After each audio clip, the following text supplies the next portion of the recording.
আসসালামু আলাইকুম। বাংলার কিচেন ঘর থেকে আপনাদের সবাইকে স্বাগতম। আমি আজকে আপনাদের মাঝে নতুন ধরনের একটি নাস্তার রেসিপি নিয়ে হাজির হয়েছি। এটা আমি ছোটোবেলায় আমার দাদির কাছে শিখেছি। এই নাস্তাটি অবশ্যই আপনাদেরও ভালো লাগবে।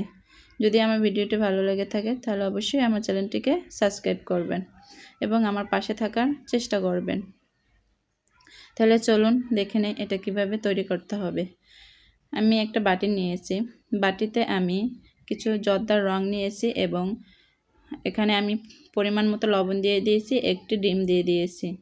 আর বড় কথা হয়েছে আমি এখানে লাল শাক বেটে তার কিছুটা রং বের করে নিয়েছি। ঠিক আছে, তারপর আমি এখানে আটা মিক্স করে দিয়ে দিলাম। আস্তে আস্তে করে আটাটা দিয়ে দিবেন। তারপর ভালোভাবে হাত দিয়ে এটাকে একটি কাই তৈরি করে নেবেন। এই যে আমার কাইটা তৈরি হয়ে গেছে। আমি পুরোটা দেখালাম না কারণ এটা সবাই পারে। এটাকে আমি 10 মিনিটের জন্য রেখে দেবো রেস্টে। আমার 10 মিনিট কমপ্লিট হয়ে গেছে। এখন আমি এটাকে উঠিয়ে নেব, নিয়ে ভালোভাবে আবার একটু মতে নেব। এটা আপনার 10 মিনিট রেখে দিলে আপনার আটাটা এবং কাইটা খুব সফট হয়। ঠিক আছে, নেওয়ার পরে আমি এটাকে ভালোভাবে ফ্রিতে রেখে বেলে নেব একটু আটা মিক্স করে। পাতলা করে বেলার চেষ্টা করবেন, একদম পাতলা করে বেলার চেষ্টা করবেন। এই যে আমি বেলে নিয়েছি। এখন আমি একটি বাটার মুখ দিয়ে ভালোভাবে করে গোল করে এইটাকে কেটে নেব।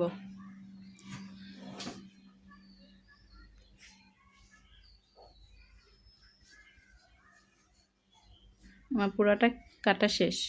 এরকমের করে আপনারা কেটে নেবেন।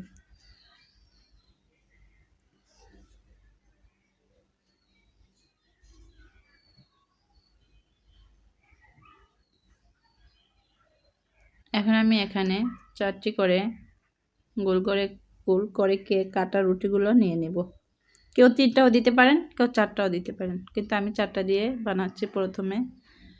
তারপর আমি এখানে মুরগির গোশ ভালোভাবে সেদ্ধ করে গুঁড়ো গুঁড়ো করে কেটে নিয়ে তারপর এটাকে ভালোভাবে আদা রসুন পেস্ট এবং দিয়ে এটাকে ভেজে নিয়েছি তেল দিয়ে। আপনারা এটাকে এরকমের করে ভেজে নেবেন এবং চাইলে আপনারা গরুর গোশ দিয়েও করতে পারবেন।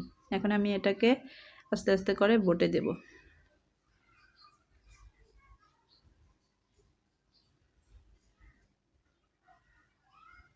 কেন শীতের সবজি দিয়ে অনেক কিছুই বানানো যায়। এটাকে এখন আস্তে আস্তে করে এরকমের করে বটে নেবেন। আস্তে আস্তে করে নেবেন জানি প্রতিটা রুটি জানি একসাথেই হয়ে যায়। এই যে দেখুন আমার গোলাপটা রেডি। এরকমের করে সবগুলো গোলাপ আপনারা তৈরি করে নেবেন। আমি আরও একটা আপনাদের বানিয়ে দেখাচ্ছি।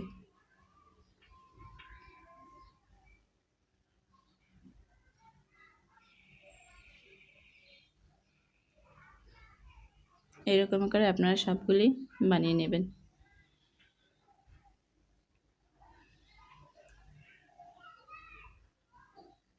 এটা বাচ্চারা অনেক পছন্দ করবে। বিকেলে নাস্তা হিসেবে এটা আপনারা বানিয়ে নিতে পারেন।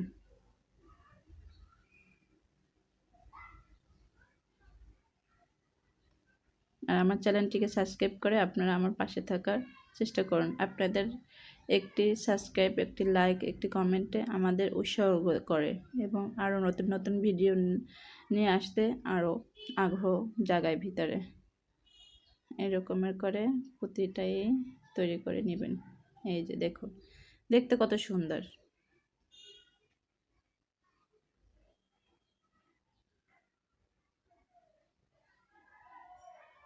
এই যে আমি এখানে তৈরি করে নিয়েছি।